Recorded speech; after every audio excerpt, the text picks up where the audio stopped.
Hello everyone, today we are going to learn Chapter 14 Economic Activities Around Us from your Social Science textbook. In this video, I'll be covering each and every line from the chapter so you don't miss anything important. Make sure to keep your notebook and pen ready and take notes while watching. This will help you remember the concepts better. You can pause or rewind any time to write things down. So, let's begin. First, we have a quote from Kautilya's Arthashastra. Kautilya, also known as Chanakya, was a very wise teacher and advisor who lived over 2000 years ago during the time of the Maurya Empire. He helped Chandragupta Maurya become the first emperor of the Mauryan dynasty. Kautilya wrote a famous book called Arthashastra. Arthashastra is like a guidebook for good leadership and smart governance. Even today, people admire his ideas for being wise and practical. The root of prosperity is economic activity. The lack of it brings material distress. The absence of fruitful economic activity endangers both current prosperity and future growth. Prosperity means being happy, healthy, and having enough money and resources. Economic activity means all the work people do to earn and produce things like farming, trading, making goods, or providing services. So Kautilya is saying that a country becomes rich and happy only when its people are working and doing productive things.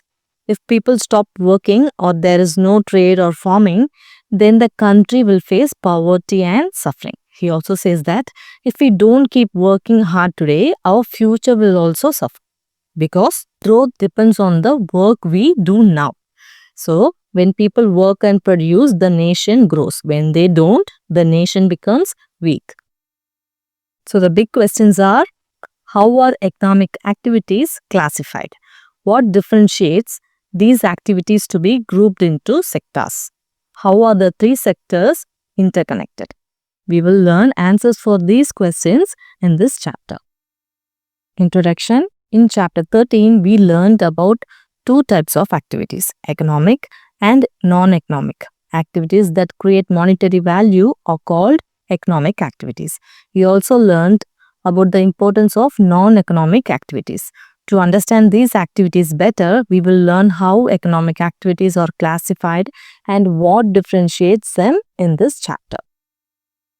Monetary value, value of something that can be measured in terms of money. That is, if you can buy or sell something or earn money from it, it has monetary value. Example, a teacher's salary, a farmer's crops, or a shopkeeper's sales all have monetary value because they involve money. So, the value of something that can be measured in money is called monetary value. So, in your last chapter, that is chapter 13, you learned about two types of activities, economic and non-economic activities. Economic activities are the things people do to earn money. For example, farming, teaching, selling goods, or driving a bus. These activities have monetary value, which means they help people make a living. Non-economic activities are the things people do not for money, but for love, care, or happiness, like helping a friend, cooking for your family, or volunteering. In this new chapter, we will go a little deeper to understand how economic activities are divided into different types and what makes them different from each other. Over the decades, the number of economic activities has increased tremendously. For example, earlier most people were involved in activities such as agriculture, livestock rearing, production of tools, pottery, and weaving cloth. As societies progressed, the number of economic activities through which people earn their livelihoods increased vastly. So, a long time ago, people had only a few kinds of economic activities like farming, livestock rearing, making tools, pottery, or weaving cloth. Most people earn their living through these jobs.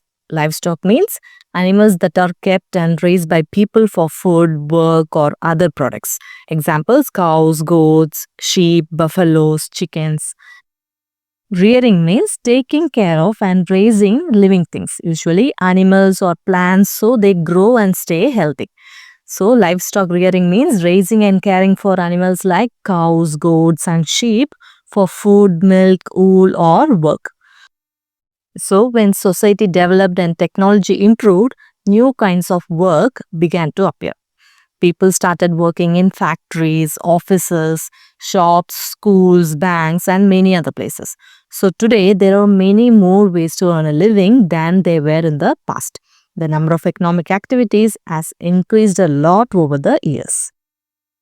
Today, there are diverse economic activities such as manufacturing computers, mobile phones, and drones, working in banks, schools, and hotels, driving various types of vehicles for transportation, making furniture, tailoring clothes using machines, creating software, repairing refrigerators and washing machines, etc. Classifying all these activities helps us understand how they function and the links they have with each other. So today, people do many different kinds of jobs to earn a living. These include making computers, mobile phones and drones, working in banks, schools and hotels, driving vehicles, making furniture, stitching clothes, creating computer software, or repairing home appliances like refrigerators and washing machines. All these are economic activities because people earn money from them. By classifying or grouping these activities into different types, we can understand how each kind of work functions and how they are connected to one another. For example, a farmer grows cotton, a factory turns it into cloth, a tailor makes clothes, a shopkeeper sells them. All these jobs are linked with each other. The classification of economic activities into economic sectors. Some economic activities share similar characteristics, and based on this, they can be grouped together or classified into broader groups called economic sectors. The three main types of economic sectors are primary, secondary, and tertiary economic sectors. Economic sectors means broad groups that include various activities that help with the economic prosperity of a nation. So all the jobs people do to earn money are divided into big groups called economic sectors. Each sector plays an important role in making the nation rich and developed. Example, farming, factories and services like banking or teaching are all part of different economic sectors.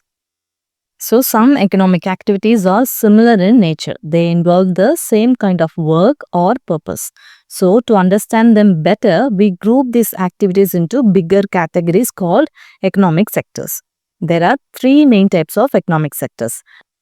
Primary sector, that are activities that use natural resources directly like farming, fishing and mining. Secondary sector, activities that involve making or manufacturing things in factories like clothes, cars or furniture. And tertiary sector, that are activities that provide services instead of goods like teaching, banking or transportation. The illustration on the facing page maps out the broad activities under these categories. So we can see here how different jobs and activities are organized into three main economic sectors: primary, secondary and tertiary.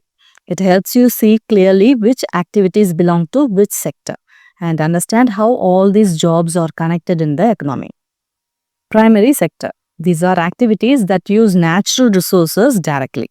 Examples: agriculture, that is farming; mining, extracting minerals; fishing, raising livestock, that is cows, goats, etc. Forestry, cutting and using wood. Secondary sector. These are activities that make or process goods from raw materials. Examples: construction, manufacturing, that is making products in factories; water supply, solar power production, electricity generation. Tertiary sector. These are service activities that help people or businesses. Examples: healthcare, trade and logistics, that is buying, selling or delivering goods; communication, banking and transportation. Now we will learn what each sector includes and why it is important and examples of activities in each sector in detail. A. Primary activities. Those economic activities in which people are directly dependent on nature to produce goods are known as primary activities or primary sector economic activities. Primary sector means the group of activities that involves extraction of raw materials directly from nature, such as farming, fishing, forestry, etc. So, the primary sector includes all activities that people take raw materials directly from nature. These are the first step in producing goods. Examples: farming, that is growing crops; fishing, that is catching fish; forestry, cutting and using wood from trees.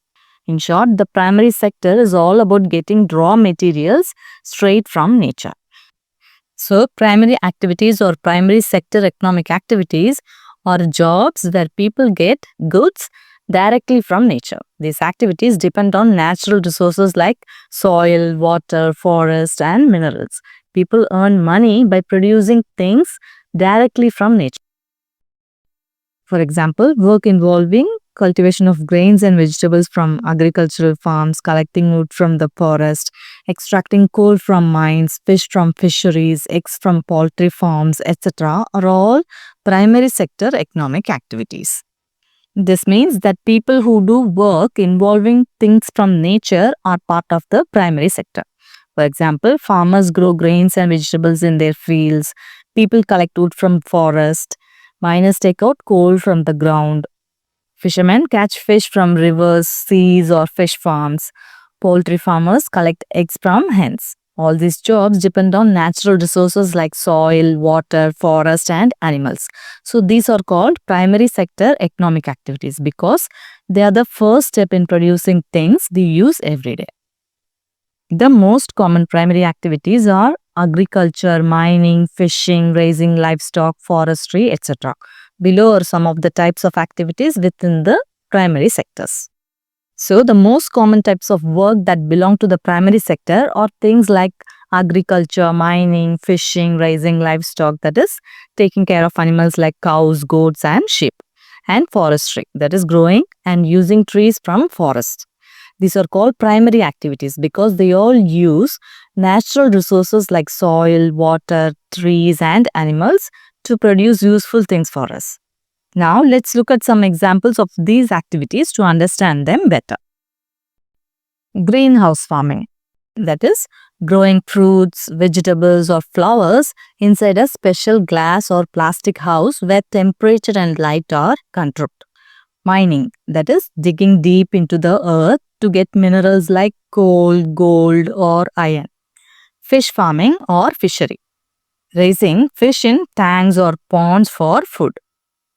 Forestry, cutting trees for wood and other forest products. And the next one is raising livestock. Think about it.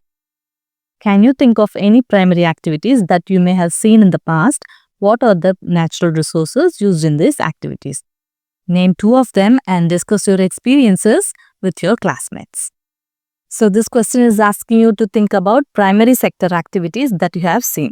Remember that primary activities are jobs where people get goods directly from nature, like farming, fishing, collecting wood, etc. Think about the natural resources used in these activities. Natural resources are things from nature that we use to make goods or to earn a living, like soil, water, trees, fish, animals, etc. So, you need to write 2 primary activities and discuss them with your classmates. Share your own experiences. Maybe you visited a farm, helped in a garden, or saw fishing in a river. I will give you a sample answer for this question. You can write your own answer based on this example. First one, farming. Farmers grow crops like rice, wheat, and vegetables. They use natural resources like soil, water, and sunlight to produce food. Second one, fishing. People catch fish from rivers, ponds, or the sea. They use natural resources like water and fish to earn their living. Next we have B, secondary activities. Economic activities in which people are dependent on outputs of the primary sector and transform them to produce goods are known as secondary activities or secondary sector economic activities. The secondary sector includes the construction of buildings, roads, etc. and providing utilities like water, electricity, gas, and other such necessities. It also includes the manufacturing of products in factories and production units. to process raw material from the primary sector into some other form that can be further sold or consumed. Secondary sector, the group of activities that involves processing of raw materials derived from primary sector into products for sale or consumption. So, the secondary sector includes jobs or activities where raw materials from the primary sector are changed or processed into useful things that people can use or buy.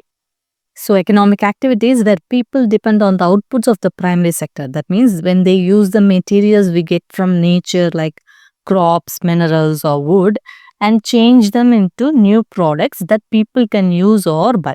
These activities are called secondary activities or secondary sector economic activities. For example, people in factories process raw materials and make useful goods. This sector also includes the construction of buildings, roads and bridges and the work of providing important services like water, electricity and gas that we use every day. We call these secondary activities because they come after the primary ones. So first, the primary sector gives us the raw materials and then the secondary sector transforms them into finished products that are ready for use or sale. Some examples of secondary sector activities include the processing of grains obtained from agricultural fields to make flour in mills, extraction of oil from groundnut and processing of tea leaves to derive tea. Similarly, wood from the forest is converted into furniture and paper. Cotton is used to make clothes. And steel from iron ore is used to make automobiles like cars, trucks, etc. So let's look at some examples of secondary sector activities so you can understand them better. People take raw materials from the primary sector and change them into useful products. For example, grains from farms are processed in mills to make flour. Groundnuts are used to extract oil. Tea leaves are processed to make the tea we drink. Wood from forests is turned into furniture and paper. Cotton is used to make clothes. Iron ore is made into steel, which is then used to build cars and trucks. So the secondary sector is all about manufacturing or making new products from raw materials. These products can then be sold or used by people in their daily lives. Some more examples of secondary sector activities are shown in these pictures. First one, automobile factory. Here, workers and machines use iron, steel, rubber and glass to make cars. These cars are the finished products that people buy and use for travel. Second one, textile factory. In this factory, cotton from farms is turned into cloth and then stitched into clothes. It shows how raw cotton becomes a useful product through manufacturing. Pharmaceutical factory. This is a medicine factory. Scientists and workers make medicines using chemicals and natural materials to keep people healthy. Furniture production unit. Here, wood from forest is cut and shaped into furniture like tables, chairs and beds. Here the raw wood becomes a finished product we use every day. Don't miss out. Here we have a table showing the types of automobiles and how many units were produced in India in 2022. This is a real-life example of secondary sector economic activities because making vehicles is part of the manufacturing process. Passenger vehicle like cars. 45 lakh cars were made. These are the cars people use to travel. Commercial vehicles like trucks. 10.3 lakh trucks were produced. These are used to transport goods across the country. Three-wheelers. 8.6 lakh three-wheelers were made. These are often used as auto rickshaws for short distance travel. Two-wheelers like bikes and scooters. 2 crore two-wheelers were made. These are very common and used by many people for daily travel. So this table shows that secondary activities like automobile manufacturing are very important because they produce large numbers of goods that people use in everyday life. Notice that two-wheelers are produced in the largest number, showing that some products are in higher demand. Let's explore. Now that we have seen some examples of secondary sector activities, can you name 2 more economic activities in the secondary sector?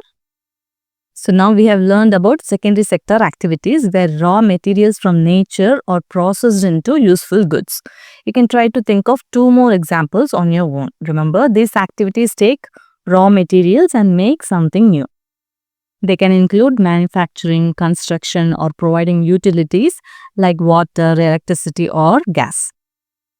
You can write like making chocolate or sweets. Ingredients like cocoa, sugar, and milk are processed into chocolate or candies. Making paper from wood. Wood from forest is processed into paper sheets.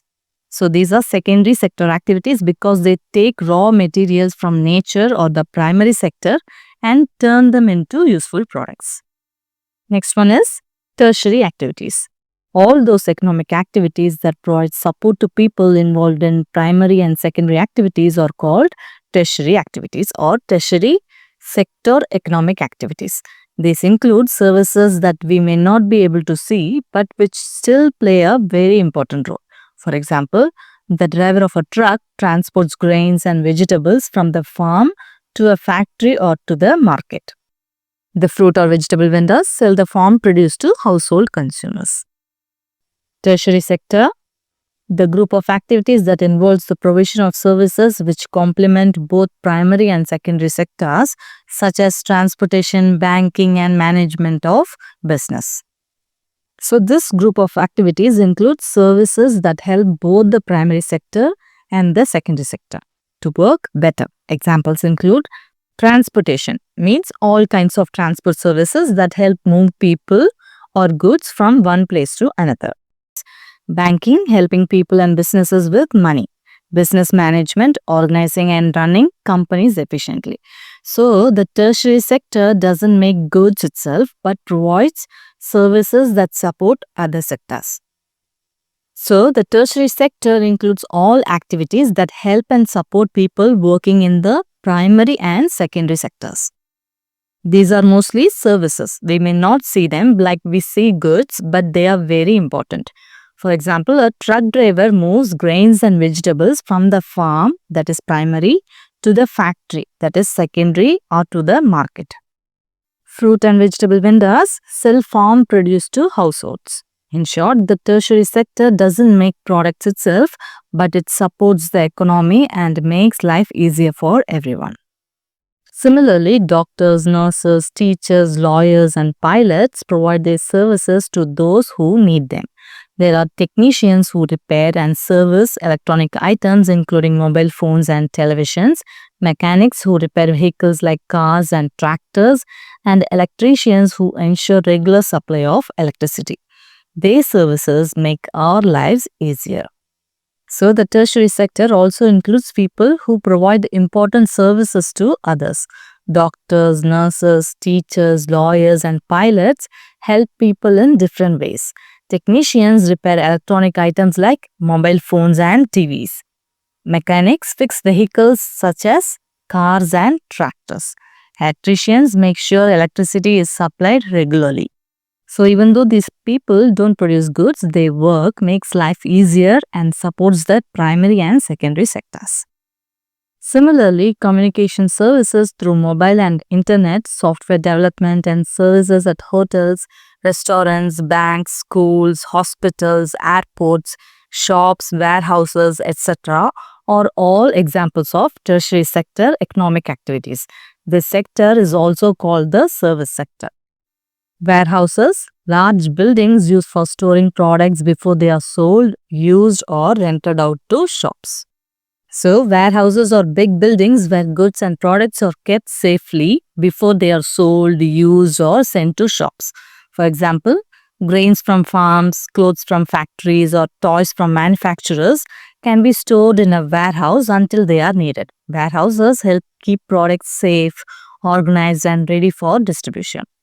So, the tertiary sector is also called the service sector because it includes all activities that provide services to people and businesses. Some examples are communication services like mobile phones and the internet, software development, services at hotels, restaurants, banks, schools, hospitals and airports, shops and warehouses that store and sell goods, Even though these activities don't produce goods, they help the economy run smoothly and make our lives easier.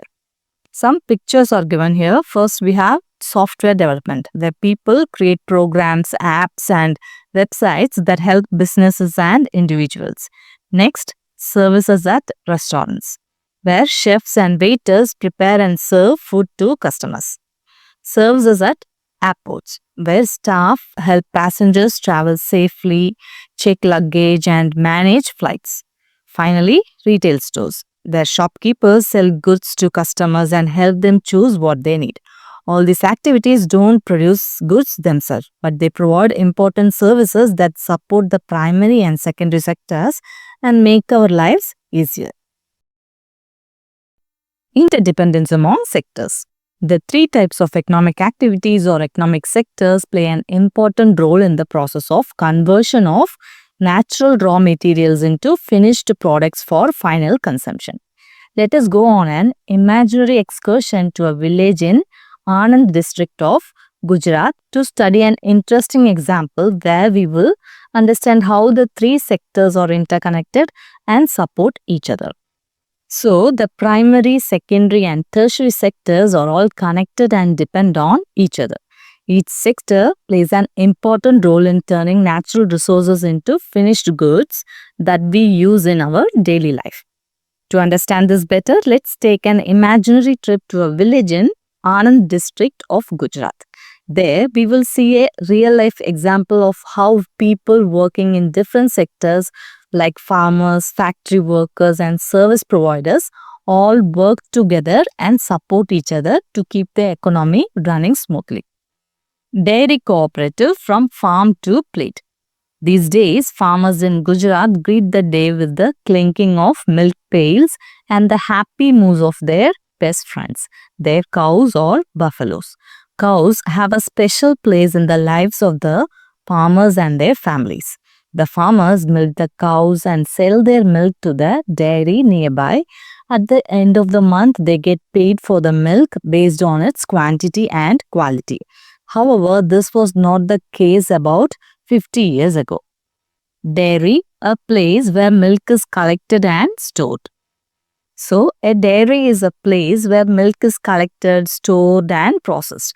Farmers bring fresh milk from their cows or buffaloes to the dairy. The dairy keeps the milk clean and fresh, and sometimes it is also used to make products like butter, cheese, curd or ghee before being sent to shops for people to buy. So in Gujarat, many farmers start their day early by milking their cows and buffaloes. These animals are very important to them, like part of their family. The farmers take the milk to the nearby dairy where it is collected. At the end of the month, they get paid for the milk depending on how much they gave and how good its quality is. But around 50 years ago, things were very different. Farmers didn't have such an easy way to sell milk or earn money. This is the amazing story of a milk cooperative named Anand Milk Union Limited, Amul. In the early 1940s, farmers in Anand district would sell milk to the neighboring villages. They would have to cycle or walk to nearby villages to sell the milk under scorching heat. As you know, milk spoils or curdles very fast in hot weather. So this is the wonderful story of Amul, the Anand Milk Union Limited, one of India's most famous milk cooperatives. Long ago, in the 1940s, farmers in the Anand district of Gujarat had to sell their milk by themselves. They carried the milk on bicycles or by walking to nearby villages to sell it. But the weather was very hot, and since milk spoils quickly, much of milk would get wasted before it could be sold. The farmers worked very hard but still didn't earn much money because they had no proper system to collect or store the milk safely. The farmers had to sell the milk quickly before it could spoil. This was a lot of effort for the small amount of money they would earn. So they depended on people called middlemen, who would buy the milk in bulk at meager prices from the farmers and sell it in the market. Many times, the farmers felt cheated and harassed by the middlemen. So, in the past, farmers had to sell their milk very quickly before it went bad because there were no proper ways to keep it fresh. They worked very hard but earned only a small amount of money. Since it was difficult to sell their milk directly to customers, the farmers depended on middlemen. But these middlemen often paid very low prices for the milk and then they sold it in the market at higher prices. The farmers felt unhappy and cheated because they worked so hard but didn't get a fair share of the money. One day, the farmers collectively approached Sardar Vallabhbhai Patel, a prominent national leader, with their problems. He advised them to form a cooperative to become independent and stop relying on the middlemen. As a cooperative, the farmers would be able to buy and sell milk as a group, taking care of the entire operation of milk collection, processing and distribution themselves. The farmers took Sardar Patel's advice. Cooperative, a group of people who voluntarily come together to meet their economic and social needs in a formal way. They own the cooperative and decisions are taken by the members collectively. So, a cooperative is a group of people who work together to help each other and achieve common goals.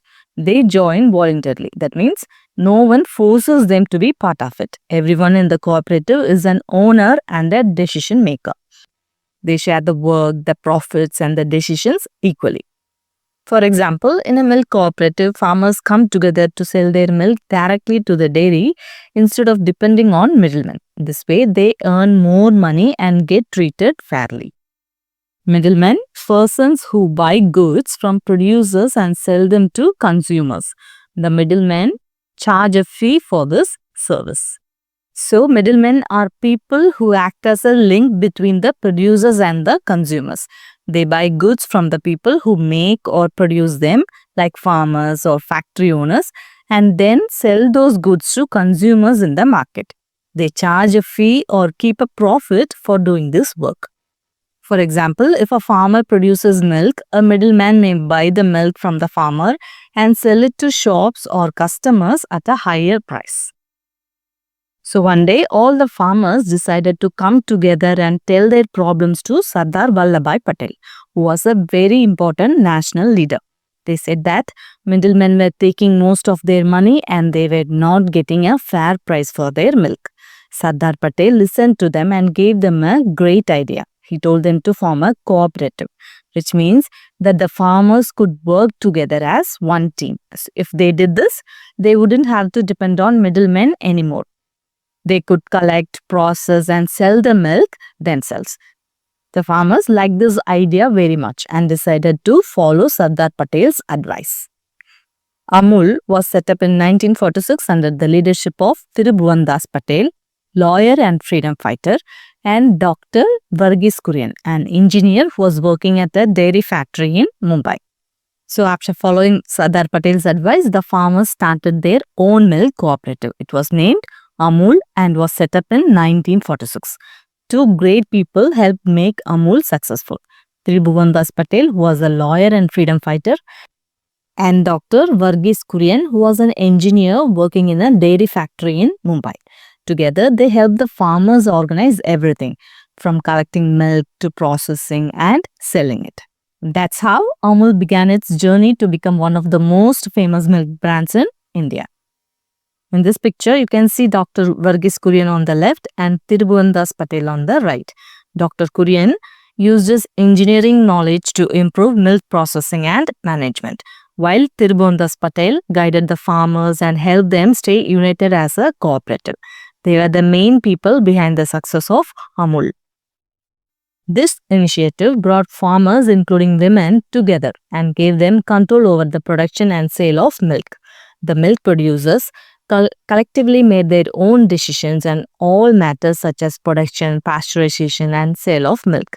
The tasks were shared by everyone, which helped raise their income gradually. They did not need the middlemen anymore and became like one big family.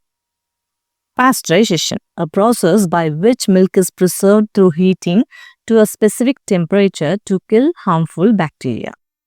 So, pasteurization means heating milk to a certain temperature and then cooling it quickly to kill harmful germs and bacteria. This process helps to keep the milk fresh and safe to drink for a longer time without spoiling.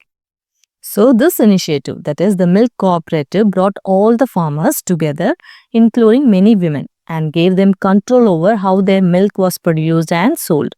The farmers worked as a one big team, taking decisions together about important things like how much milk to produce, how to pasteurize it, and where to sell it. Because they shared the work and profits, their income slowly increased.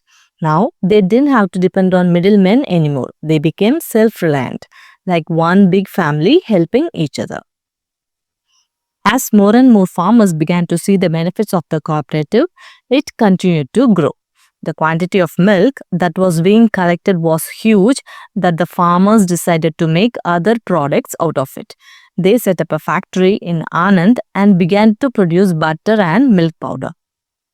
Factory, building or group of buildings where goods are manufactured or various components are put together to make a final product. So, a factory is a big building or a group of buildings where goods are made. In factories, raw materials or parts are brought in and workers and machines help turn them into finished products. For example, a textile factory makes clothes from cotton, or a car factory puts different parts together to make a car. So, as more and more farmers joined the cooperative, it started growing very fast. Soon, they were collecting a large amount of milk every day. Since there was so much milk, the farmers decided to make other milk products from it, like butter and milk powder. To do this, they built a factory in Anand where machines helped them to process the milk into different products. Today, the cooperative has a wide range of products made at many milk processing plants and factories all over India. Can you name a few? The products are then transported and sold in both small and large retail shops all over the country. In fact, they also export the products to several countries around the world. Is it not amazing? Retail, the sale of goods in small quantities for use by the end consumer rather than for resale. So, retail means selling goods directly to people who use them. The products are sold in small quantities, not in bulk. For example, when you buy milk, butter or chocolates from a shop, that's retail because the shopkeeper sells the product directly to you, who is the final customer. In short, retail means selling things to people for their own use, not for selling again. Export, goods and services that are produced in one country and sold to buyers or consumers in another country. So, export means sending goods or services from one country to another country to sell. For example, India produces a lot of tea, spices and clothes. Then we send these things from India to other countries like the USA or Japan to sell them there. We call it an export. It can also mean selling services. For example, when Indian software engineers design apps or computer programs for companies in other countries, that's also an export because India is providing a service to another country. So, export simply means sending goods or services from one country to another to sell them. So, today Amul has grown into a big and successful cooperative. It now makes many milk-based products in different factories and milk plants across India. Can you think of some Amul products? Yes, like milk, butter, cheese, ghee, curd, chocolate and ice creams. These products are packed and transported to shops, supermarkets and markets all over the country so that people can buy them easily. Not just that, Amul even exports its products to other countries. It's amazing, isn't it, how a small group of farmers worked together and created something that became famous all over the world. In this fascinating story, the farmers of this cooperative milk their cows to sell the milk later.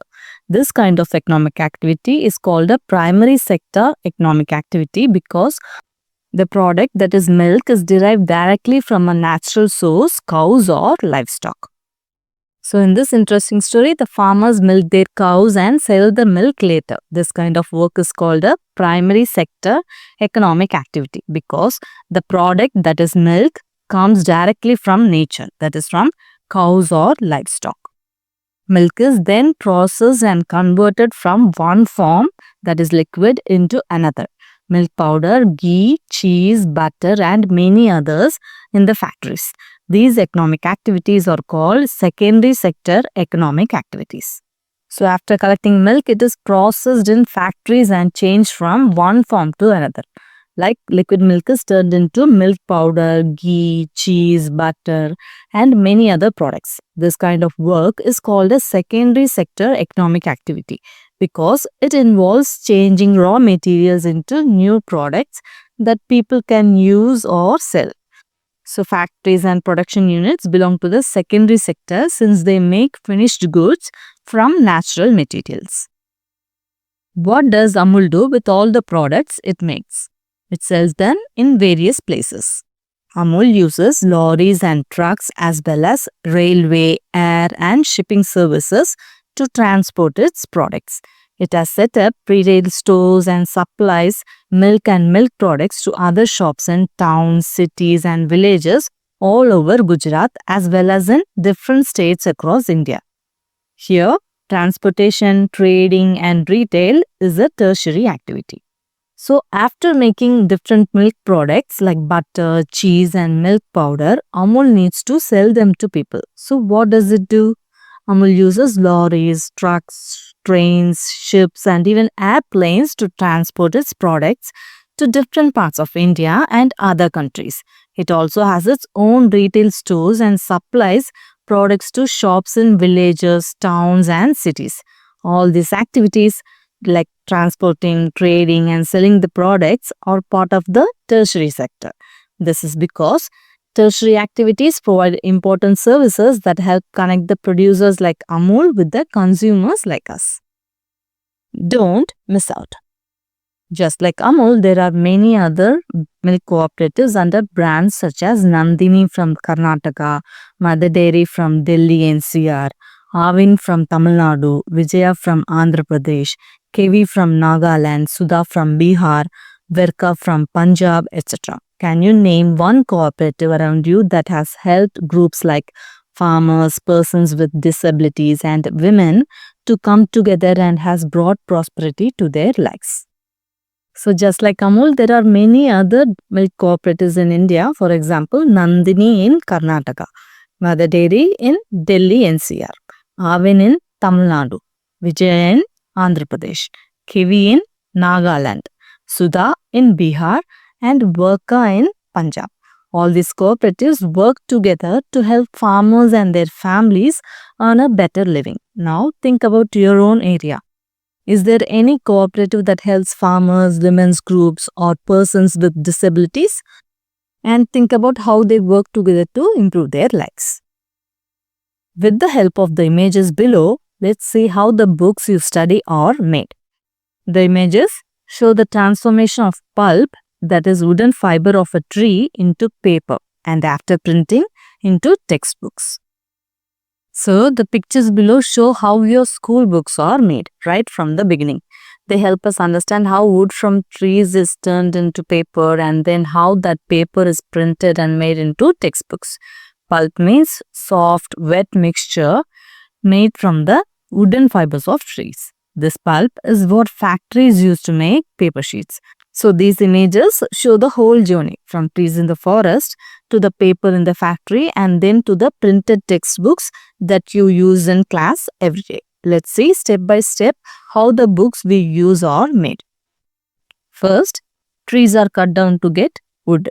This is where the process begins. Next, the wooden logs are collected and stacked together before being sent to the factory.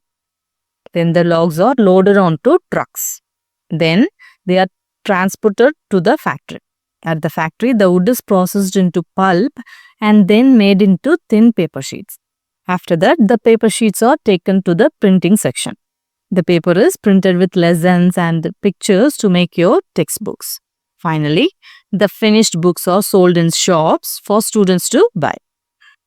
None of the activities that were part of the process, from extracting pulp from the trees to making paper and finally producing the books, would have been possible had it not been for all three sectors working together. This means that making your textbooks needs the help of all three economic sectors, that is the primary, secondary and tertiary. The primary sector gives us the raw materials like wood from trees. The secondary sector changes these raw materials into paper and printed books in factories. The tertiary sector provides services like transport, printing and selling the books in shops. So, if even one sector did not do its part, we would not have the books we use in school today. Think about it.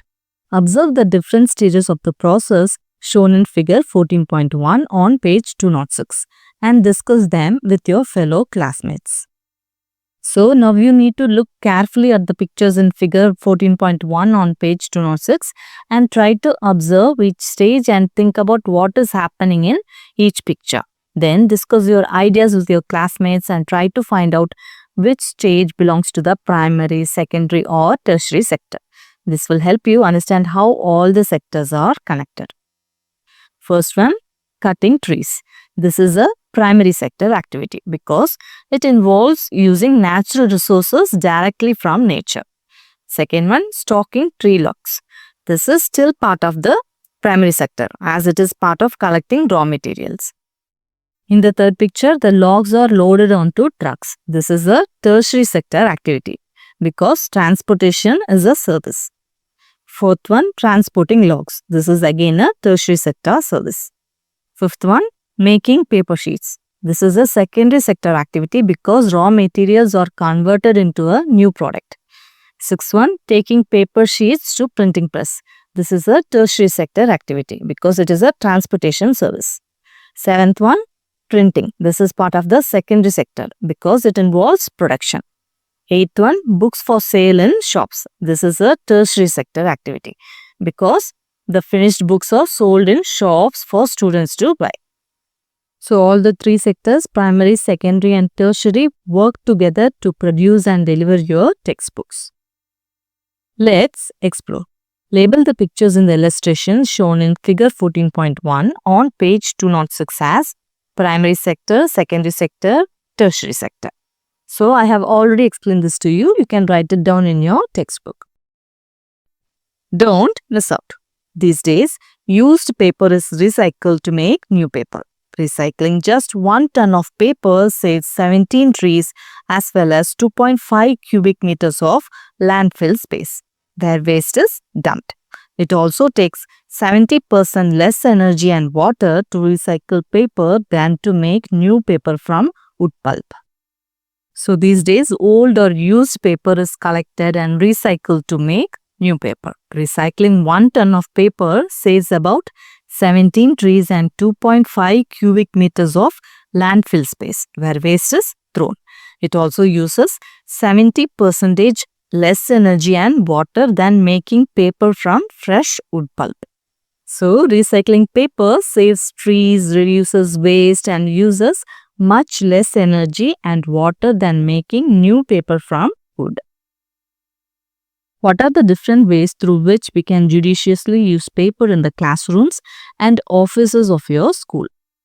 So this question is asking how can we use paper wisely and avoid wasting it in our classrooms and school offices? Judiciously means wisely, carefully or thoughtfully, using something in a smart and responsible way. So you need to suggest practical methods to save paper or reduce paper usage. I will give you some example points you can include. In classrooms, write on both sides of the paper. Don't waste a blank side. Reuse rough sheets for practice work or rough notes. Encourage digital work. Use tablets or computers for assignments if possible.